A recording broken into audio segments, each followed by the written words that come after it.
Welcome to the deep dive. Today we're taking a pretty big leap, I think, moving beyond that initial focus in recovery. Right. We all know the first hurdle is stopping the behavior, the drinking, the using, whatever it is. Absolutely. Yeah. That's crucial. But what happens next? What about, well, the rest of life? The 12 steps talk about practicing these principles in all our affairs. And that's the core of it, isn't it? Huh. That's where recovery shifts. It stops being about what you don't do. Like not drinking. Exactly. And it becomes about how you live. It's a fundamental change from just sort of getting by without the substance to actually building a contented, fulfilling life. So that's our mission for this deep dive then. How does this actually work, day to day? Yeah, under pressure. At work, with family conflicts, in the community. How do these principles actually function? We're looking at recovery not just as, well, something you do, but as the actual operating system for your life. That's a great way to put it, an operating system. And the sources, they draw this really stark line between just being dry and being genuinely sober. Okay, explain that difference. What does dry look like? Well, someone who's just dry has stopped the substance, sure. But often, they're still running on the old software, The same character issues, the same negative attitudes that were there all along. They're, well, they're often unwilling to really learn or change.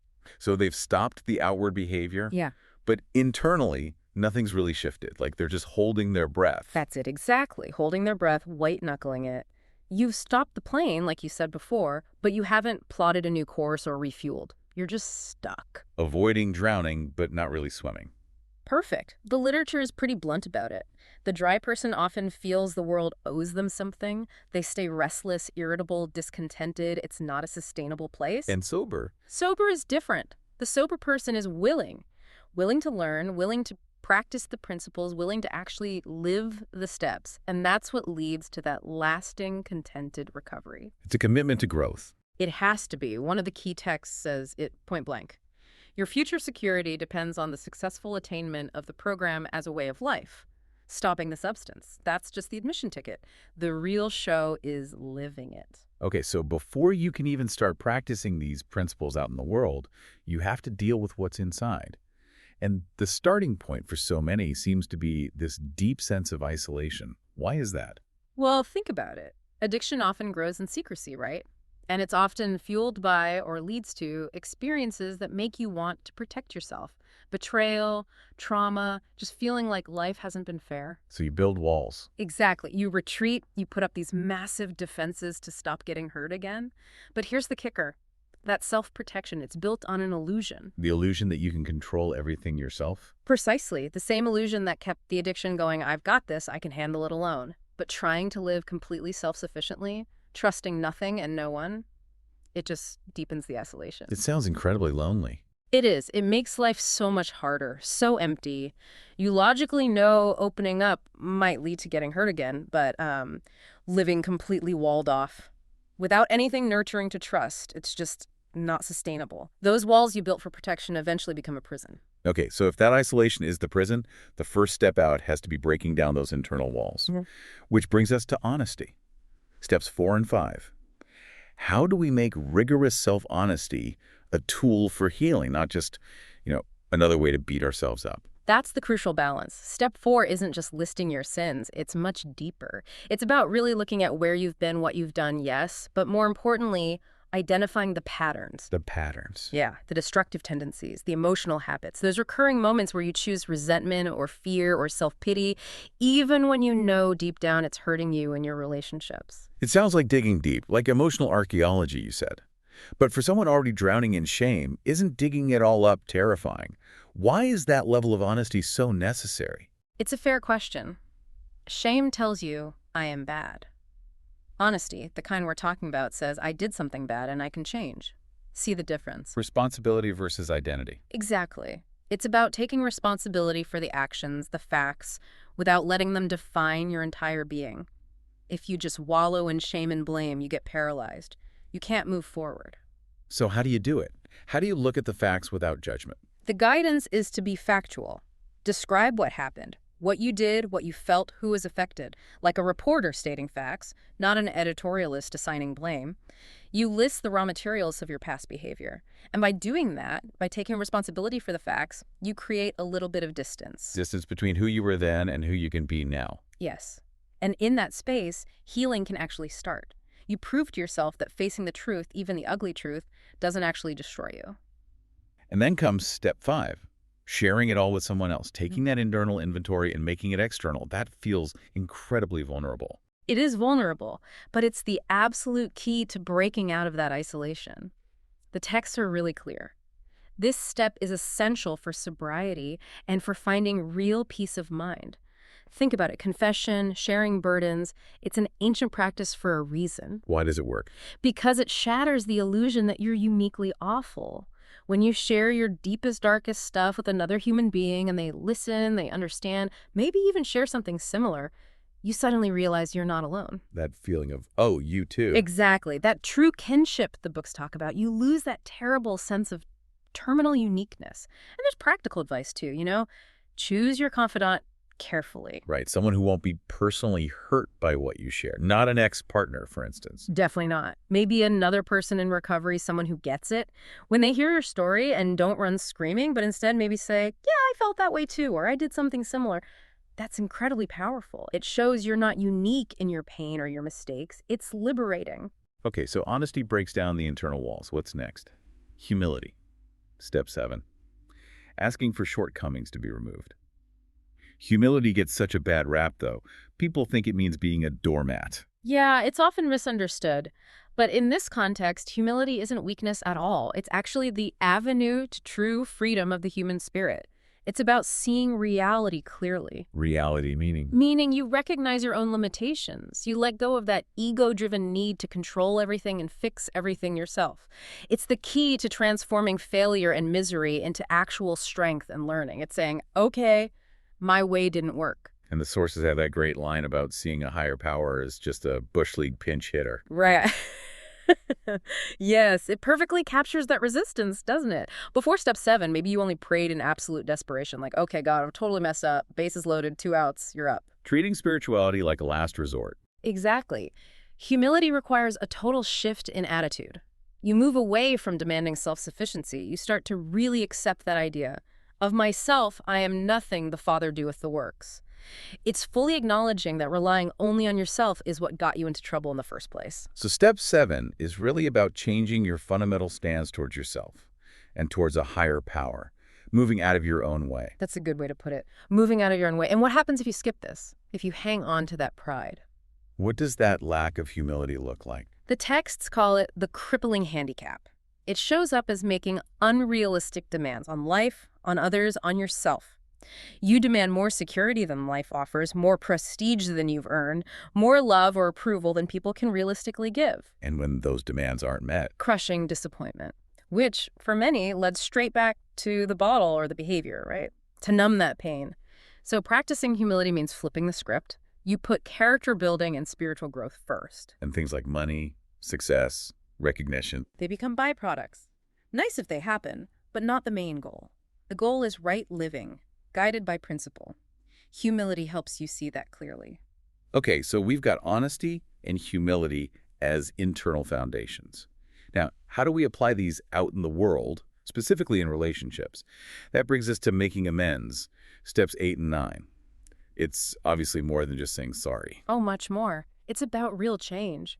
Remember, the word amend itself means to change or improve. So the heart of step 9 isn't just about apologizing or paying someone back. It's about demonstrating that you are committed to being a different person going forward. Making restitution where you can, but the real focus is the internal shift and changed behavior. Precisely. The apology is the start, but the living amend is the ongoing proof. But it seems like it would be really easy to mess this up. Yeah. To go into making amends with, well, ulterior motives. Absolutely. The literature warns strongly about this. You have to be super honest with yourself about why you're making the amend. Are you secretly trying to manipulate someone, maybe get back together with an ex, or control a difficult co-parenting situation? Or maybe taking all the blame just to get back in someone's good graces. Right. Or even using the amend as a sneaky way to vent your own anger. Like, I'm sorry I did X, but you really pushed me to it. Any hidden agenda like that just contaminates the whole process. It adds more wreckage instead of cleaning it up. That really highlights the difference between a real apology and what some people call a mea culpa. Can you break that down? What does a bad apology sound like? A mea culpa shifts the blame, subtly or not so subtly. Saying something like, "I'm sorry you felt I was rude," isn't taking responsibility for your rudeness. It's making it about their feelings. It implies their feeling was the problem, not your action. Exactly. A proper program-based apology has specific parts. 1, clearly state what you did wrong. "I'm sorry for being rude." 2, offer restitution if it's appropriate and possible. 3, and this is key, commit to change. "I'm working to ensure that behavior doesn't happen again." The focus stays firmly on your actions and your commitment to change. No excuses, no blaming. Okay, so amends helps clear away past wreckage. But what about navigating current relationships using these principles? Tolerance comes up a lot. Yes, and again, it's a deeper concept than just gritting your teeth and putting up with people you don't like. Spiritual tolerance actually grows out of self-acceptance. How so? Well, once you've done that rigorous self-inventory, once you've really looked at your own flaws and mistakes with honesty and humility, you start to see others differently. You recognize the shared human struggle. There's that powerful line, "Let us always love the best in others and never fear their worst." That sounds lovely, but practically speaking, when someone is really pushing your buttons or dragging up old hurts, how do you do that? Love the best and not fear the worst. It takes a real shift in perspective. You have to start seeing that everyone, including yourself, including the person annoying you most, is, as the book says, to some extent emotionally ill as well as frequently wrong. Seeing the shared imperfection. Yes. We're all just struggling humans acting out of our own pain, our own fears, our own character defects. When you can genuinely start to see people through that lens, not as villains, but as flawed individuals like yourself, then true tolerance, maybe even real love, becomes possible. It moves you from judgment to a place of maybe understanding. That leads naturally into another key principle, especially highlighted in related programs like Al-Anon, boundaries and detachment. We talked about isolation walls being bad. How are boundaries different? That's a vital distinction. Walls are rigid, built out of fear, designed to keep everyone out. They end up trapping you inside. Boundaries are different. They're flexible. They're based on self-respect. So they're not about shutting people out entirely. No, they're about deciding what behavior is acceptable towards you and also what behavior is acceptable from you. Think of walls like a fortress may be necessary in a crisis, but not for a living. Boundaries are more like a well-maintained fence with a gate. You decide who comes in and under what conditions. They're changeable, removable, based on the situation and your own well-being. And detachment is how you maintain those boundaries when things get chaotic. Exactly. Detachment is described as a loving act, not a cold one.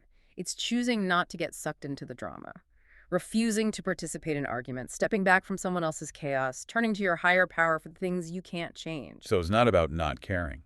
Not at all. It's about caring for yourself enough not to get destroyed by someone else's issues.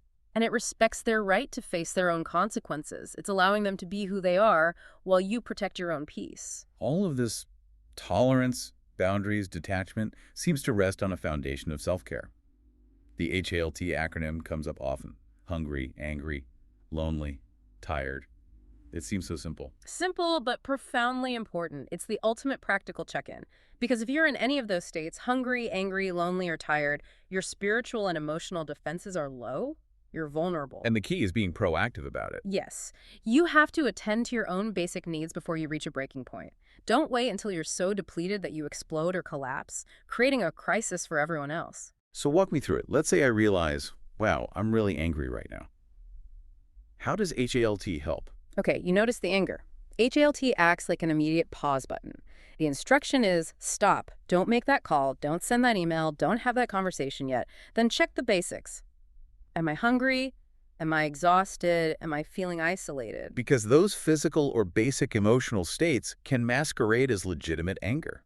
Often they do. If you're tired and starving, your brain literally doesn't have the resources to handle emotional complexity well. You'll be much more reactive.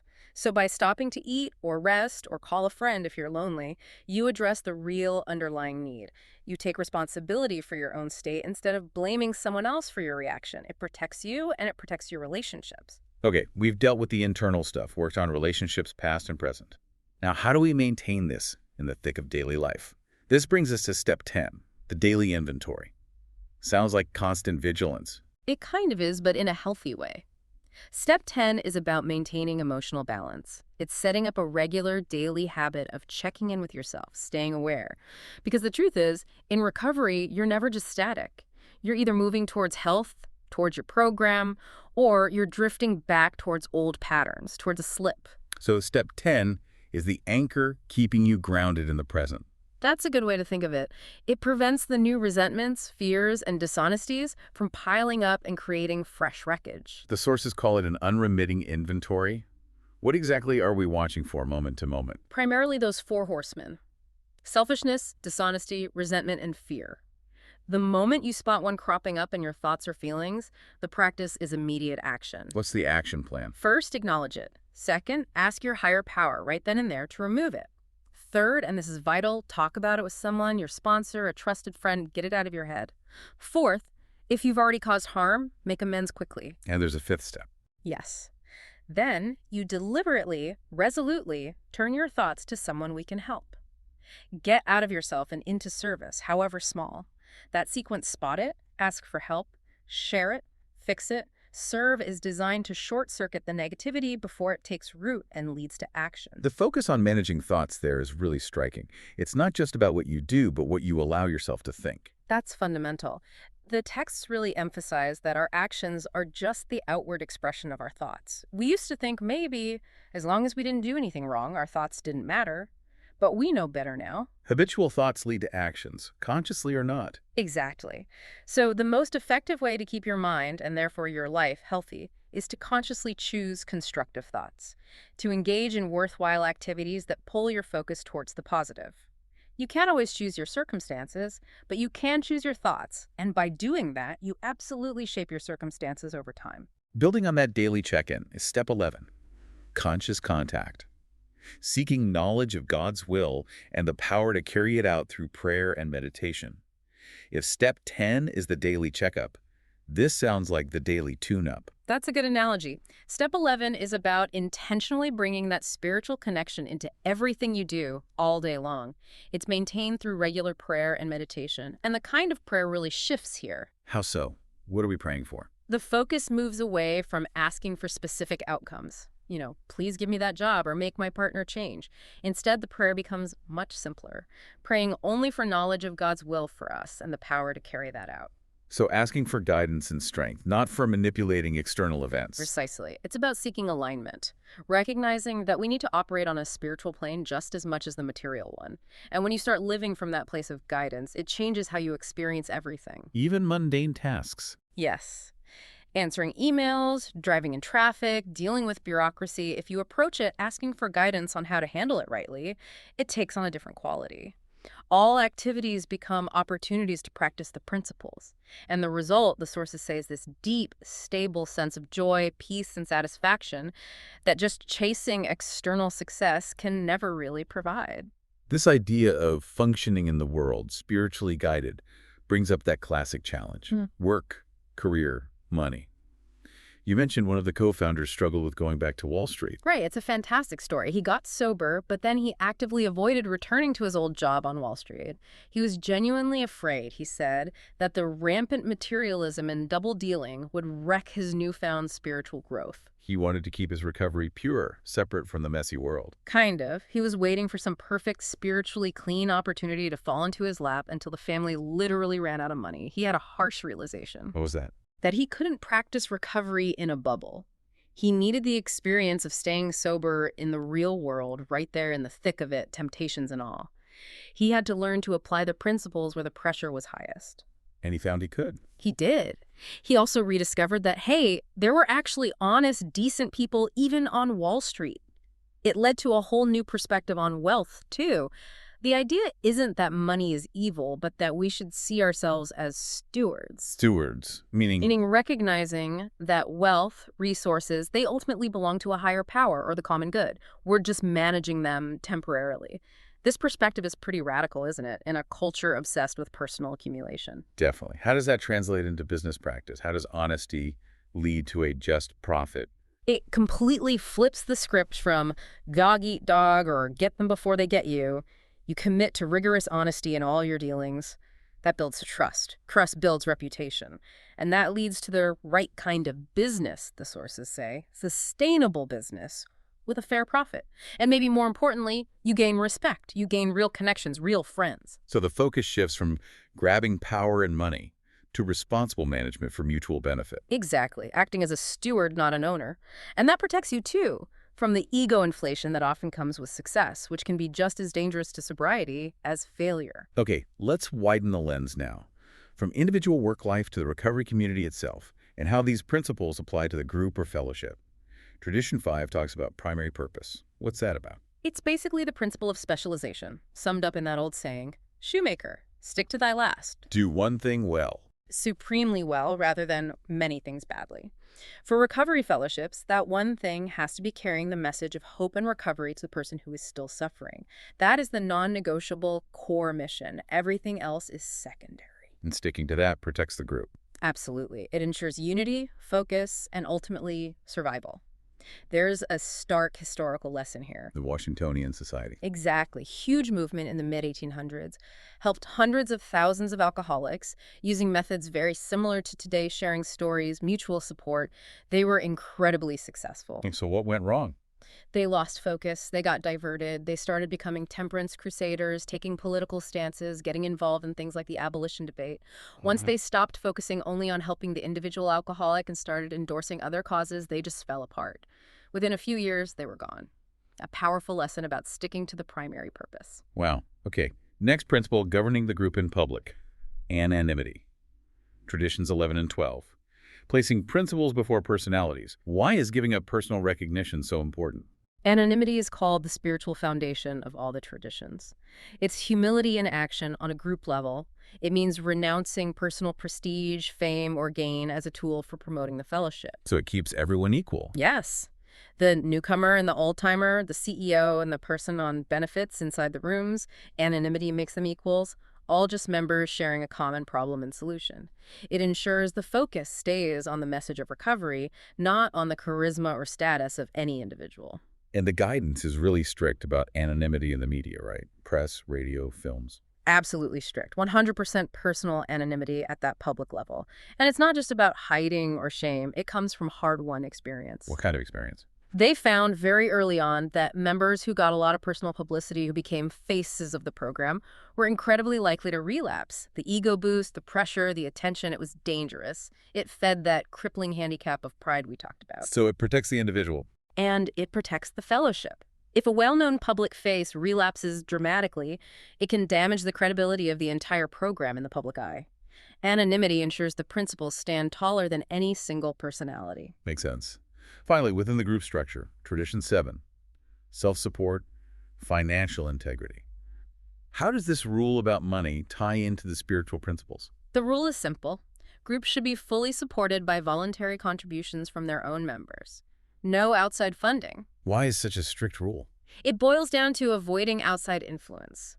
There was a deep-seated fear right from the start that taking large donations from outside rich individuals, corporations, government would inevitably lead to strings being attached. Whoever pays the piper calls the tune. Right.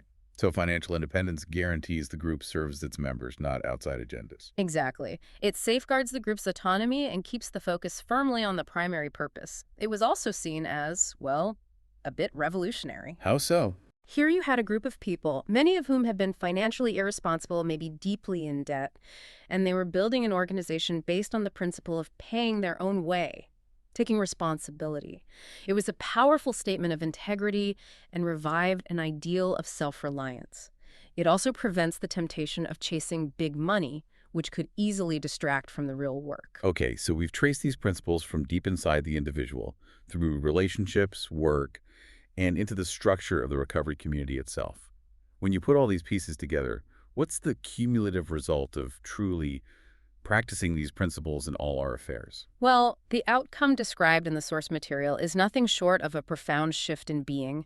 It's described as a gift. A gift of what? A gift of a new state of consciousness and being. It's not just about not drinking or using anymore. It's about the actual disappearance of that old insanity, the inner turmoil, the constant struggle. Replaced by A new awareness, a deep sense of peace, real hope, genuine connection, and love.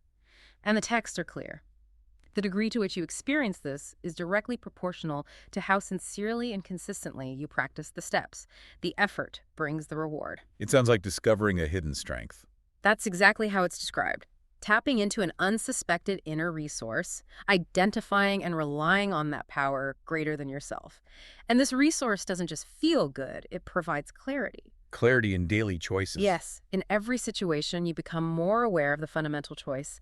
Am I acting from fear or faith, selfishness or service, resentment or acceptance? It leads to living life much more consciously, much more alertly. You're no longer just reacting based on old, ingrained patterns. And the emotional payoff isn't just relief from pain. No, it goes beyond that. It's the experience of unexpected joy, even bliss sometimes. There's a real simple pleasure in just living free from the weight of shame, fear, and misery. You find this internal freedom that isn't dependent on external circumstances because your responses are rooted in principle. Which brings us to a fascinating connection with how we understand the brain today. Addiction fundamentally hijacks the brain's learning pathways, right? The same pathways we use for forming habits and adapting. Absolutely. Neuroplasticity. The brain's ability to change and rewire itself. So the consistent practice of these spiritual principles, the repetition, the conscious choices, the honesty, the amends, the service, isn't this, in a very real biological sense, retraining the brain? That's a powerful way to frame it, and I think it's accurate. The brain is incredibly resilient. Even after years of addictive patterns carving deep grooves, you can forge new pathways. How does that work? Every time you consciously choose a principled action over an old, impulsive, addictive reaction, every time you pause instead of reacting, tell the truth instead of lying, make an amends instead of blaming, help someone instead of wallowing in self-pity, you are physically strengthening new neural connections. You're literally teaching your brain to seek healthier rewards. Exactly. You're training it to find its tonic, the genuine well-being, connection, and peace that comes from principled living instead of chasing the toxic highs and subsequent lows of addiction. So this spiritual path is also a path of profound neural reengineering.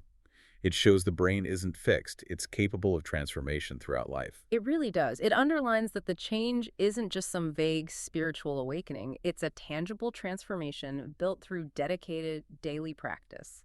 Applying these principles in all our affairs isn't just a nice idea. It might actually be the most effective way to heal and reshape the mind for lasting health and joy.